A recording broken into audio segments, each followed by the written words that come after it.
All right, how's it going, guys? I wanted to hop into a video just super quick, just to talk about setting your lineup at Sports.ws. So I imagine this is going to be something that maybe people watch after the fact. Not too many people will be live on this stream, so I'm going to just get right into it. You know, if you're playing at Sports.ws for the very first time and you want just a little bit of extra insight into what you can do when you're setting your lineup. So what you're looking at here is my home page. I'm going to go right into the lineup here. Game one already started. It started last night. Obviously, it was opening day. And game one is finishing tonight. Game two does not start for 45 hours, which is probably Christmas Day. So if you're trying to set your lineup, these are some of the things that I would think about. Obviously, we don't have a lot of useful information here because this is pulling data from the current season, which is only 1 day old. Most players haven't played. So the first thing I'm going to do on any page like this is hop into a sort of data set that makes a bit more sense. Now, what you're looking at here is a team. It's a salary league, and it's got 22 teams in it, if you're wondering why I'm owning certain players. There are a couple of different ways to set your lineup at Sports.ws. I'm going to just start by mixing this around. Should have done that ahead of time. The big takeaway when you're setting your lineup is the order does not matter. It's more important like that you focus on keeping your most that you sort of grasp the concept of how things work more so than try to fill a rigid structure. So you might see, teams in your league that put their centers at the top of their list. Some teams might put guards, forwards. It doesn't really matter.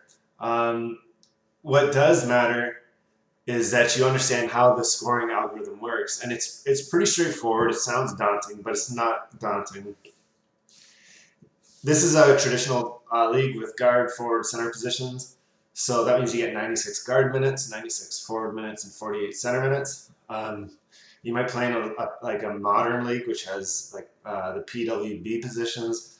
P is basically point guard, and they play 48 minutes. Then you get 96 wing minutes and then 96 big man minutes. So for the purposes of this video and like 3/4 of the leagues at Sports.ws, we're going to talk about the GFC positions. So your job as a fantasy GM is to fill those minutes, those 240 minutes total.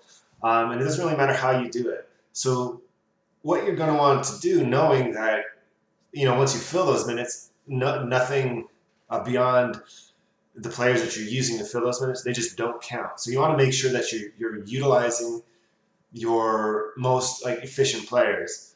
So what I'm going to do here in this video, just because it's kind of the way that I normally tend to position my lineup, and it's pretty straightforward, is I'm going to take the centers and put them at the top. And it doesn't have to be the centers. I can't stress that enough. But for now, just as we're learning, we'll put the centers at the top. So I'm looking at my team. It's okay. It's sort of fringe playoffs.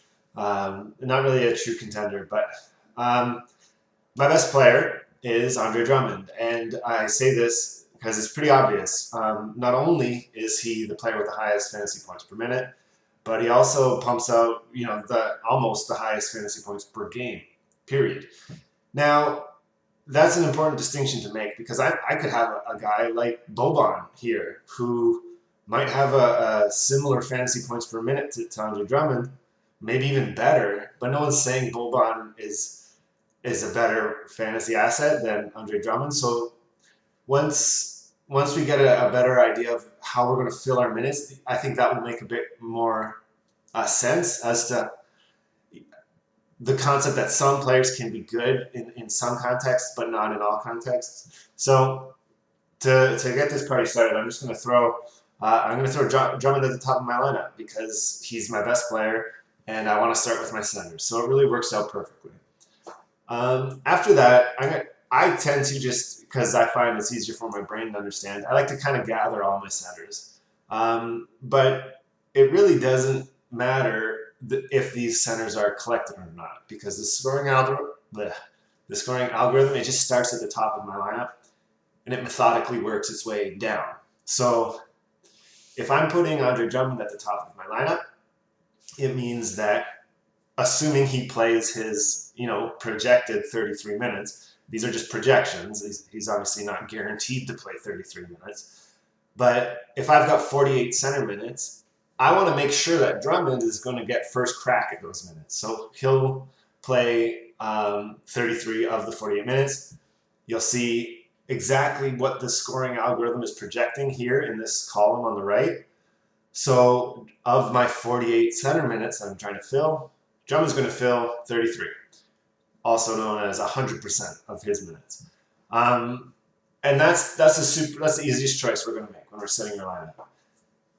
My next thing that I'm going to focus on is to start filling out the rest of my center rotation. And again, the centers don't have to be clumped together because the scoring algorithm just simply starts at the top and works its way down. But I want to do the centers and get them out of the way. So I'm looking at 3 pure centers that I've got here, and I've got a hybrid who can play across multiple positions right here. And to me, the choice is pretty straightforward, that I want Zubac in here playing second fiddle to Andre Drummond. And this does a couple things. You may have noticed some of the styling change on the lineup page. Because Zubac is projected to play 18 minutes, I'm not going to likely use all of his minutes. In fact, because since we only have 48 minutes total, that means I only have 15 minutes beyond the 33 that I'm giving to Drummond. So if I want Zubac here, which I do because he's more effective than Eubanks or Reed here, I still want him here in the number 2 spot, but it's going to prorate his production. Assuming Drummond does play 33 minutes and assuming Zubac does play 18 minutes, it's going to take a prorated amount of his fantasy minutes and his fantasy points. So I'm only going to use 83%. 15 is 83% of 18. But that's still the way I want to do it because I'd rather have 15 Zubac minutes than a bunch of Eubanks minutes or a bunch of Naz Reid minutes. So I'm going to set my lineup like this with Zubac right behind Drummond. And you might wonder, like, well, what's the point of setting anything below those players if these two are going to use all my minutes? And one of the nice things about Sports.ws is you don't really have to babysit your lineup, like when players get injured or whatever. In this situation, if Zubac got injured or he didn't play or whatever, I wouldn't get any minutes here. And that would just mean that the scoring algorithm would just move on looking for the next center. And in this situation, that would be Eubanks. But I don't want Eubanks. I like Eubanks. He's on a nice contract. But I'd rather have Naz Reid in here as a backup. So a couple years ago, we added a feature that lets you sort of test, the durability of your lineup, the resilience, I guess, so to speak. So we can actually mute Zubac's minutes. This is simply for your own information, like purposes. If you mute his minutes here, you'll see all of a sudden that Naz Reid is getting called into action. This doesn't disable Zubac. It's just simply for you to kind of grasp what would my lineup look like if Drummond sat. If Drummond sat, all of a sudden I'm using all my centers. But that's something I like to play around with there. Once I've positioned all my centers, in a row like this, I'm happy to move on. There's a couple strategies here that you can do, and there's no one strategy that sort of works for everybody in terms of how you're going to use your dual eligibility players. What I could do here, actually, let's get into Thonmaker later on. So I'm going to move Thonmaker down in my lineup. And now I'm trying to figure out where should I go from here? And to me, the next sure thing in my lineup is Bradley Beal. He's great. I'm going to want to play him whenever he's available. And he's only a guard. So that just keeps things pretty straightforward. So I'm going to plug him in here. And then I'm happy to plug Karis LeVert in right behind Bradley Beal. Again, pretty straightforward stuff. In this situation, Beal will play 36 of my guard minutes. And then 30 minutes we'll go over to Karis LeVert here. Now, for the purposes of this video, I'm going to throw Jordan McLaughlin in right below Karis LeVert. And this does a couple things. You may notice, you might be like, well, why is he pushing Chris Middleton so far down his lineup? And I'm doing this for a reason, because Chris Middleton has dual eligibility, and that is something that if yielded properly, it can be quite effective, and it can really give your team some flexibility. So I've got between my three pure guards here, I'm using up a total of, 36, 66, 86 minutes, which means I've only got 10 more guard minutes available. Because Middleton is a guard forward and not a forward guard, it means he's going to count as a guard first and foremost. So you'll notice if I've got him set as a guard forward, he'll not only play my remaining 10 guard minutes, but he'll also start to play at forward, his other position. And since I haven't really done my forwards yet, that's perfect for me. This way I can use Middleton as a guard if I need him.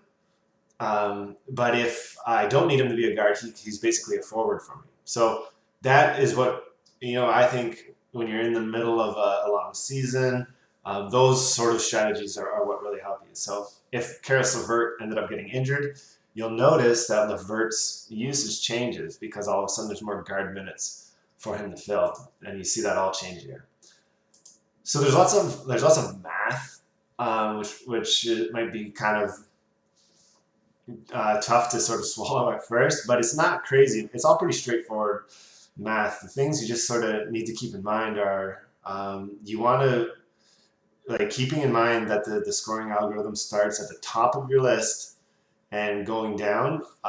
You're going to want to keep your most efficient players up at the top because you want them to get first dibs at the available minutes. Now that I've set my centers and my guards, I still need to fill my forward minutes. And if something looks sort of strange to you, it's this lineup doesn't have a lot of forward minutes. I was pretty hard up for forward minutes just in the draft, and then I ended up getting dealt the blow of Rondé Hollis-Jefferson getting cut. So I've put him in my inactive spot here. So what you need to do now is get somewhat. You have to kind of make the best of what you have, and that's what I'm going to try to do with this lineup here. If all goes well, then I know I'm going to have my center minutes and my guard minutes are pretty much covered, and I'm hoping that I can use Middleton more as a forward than as a guard. So I'm not dealing with a lot of great stuff down here at the bottom of my lineup, but I'm going to put Cameron Johnson up here because I'm going to need his minutes, and I'm probably going to need to use Thon Maker, who's a center forward. I'll need to use him more as a forward than anything else. In this situation, all my center minutes are already covered, so even though Maker's a center forward, it doesn't really matter. He's not going to count at center because I don't need any more center minutes. So therefore, he's basically just a forward for me, which is what I want. So you're going to see I'm leaving a lot of minutes on the table, and that is because this lineup is pretty weak in terms of forward depth, but it's also not counting Devin Vassell. If I can get 25 minutes out of him, then I'm in a bit of a better position. But nonetheless, I will be in the market for a forward. I may need to set up a trade or something. Now that I don't have Rondé Hollis-Jefferson to help me out in that regard. One last thing that I would do that's mostly kind of just more like housekeeping than anything else. I would, because I know I'm so hard up for guard minutes, I don't want to waste, because I'm so hard up for forward minutes, I don't want to waste Chris Middleton as a guard. I'd rather use him as a forward. So it's beneficial for me in that sense to then throw Mannion here out as a guard if I can. He's probably not going to play. He's on a two-way deal. He didn't dress in the in the Warriors opener. But I'm happy to throw him here as a guard because if he does play, that's less guard minutes that Chris Middleton will need to fill for me. So that is probably how I would set my lineup. The only thing that you could potentially do, you could potentially move Thon Maker up to the top. It kind of depends where your risk tolerance is. Because my team is so hard up for forward minutes, it doesn't actually make a difference in this particular lineup. But you may notice that you'd rather keep some of your dual eligibility players, but keep them stashed at the bottom of your lineup because you don't really. Some players you might not really want to use, but you'd be happy to have in case you do need them. So as you tinker with your lineup, you can see the potential team score calculated right here, and this changes as you sort of tweak your lineup. If you got an insider tip that Drummond really wasn't looking very good and you wanted to put him down deeper in your lineup, you'll notice that the potential team score changes because all of a sudden you're not using all of Drummond's minutes. You're just using 39% of those minutes. So as you are tinkering with things, you'll notice stuff change. And you're going to have to find the balance between really optimizing your lineup to get this potential team score as high as possible. But it's also important that you don't risk leaving minutes on the table altogether. And that's something kind of depending on the depth of your league that you have to consider. Sometimes, it's safe to use a committee of backup big men as your center. But if all of a sudden they're using up, in this case, I'm basically doing it right here. I'm using 4 players as pure centers. And it's hurting me because I'm not going to fill my forward minutes. So you really have to consider not only a player's FPPM, but whether they're actually going to consistently play, 25, 30 plus minutes for you, because you really need a lot of things to go right in order to really succeed in a deep league with players like Eubanks, like Maker, like Mannion, that they're not going to play a lot of minutes. So there's nothing worse than leaving minutes on the table. That's the easiest way to lose a deep league, for sure. So this lineup isn't one of my strongest lineups. Like I said, it's a hard cap salary league, and it's got 22 or 24 teams. So the cupboard is kind of bare. But that's how I would set my lineup. I'm literally just going to say this right now ahead of game 2. And then maybe this is something I'll do in different leagues, because I'm in a bunch of leagues. I can go through an example from a shallower league, where it's easier to have a deeper team, and as a result, you can be a bit riskier. You can go for those high FPPM guys. You don't simply just need to fill your minutes. But I'll hop on streams here and there to kind of go through just what I would go through as a user. Hopefully that gives some information for people that are just starting out. But I appreciate you hopping on the stream. I'm gonna jump off here before it gets too long, and I'll see you guys tonight probably after the busy slate of games. I'm gonna be doing another stream about just the best stat lines from tonight. But thank you as always, and hope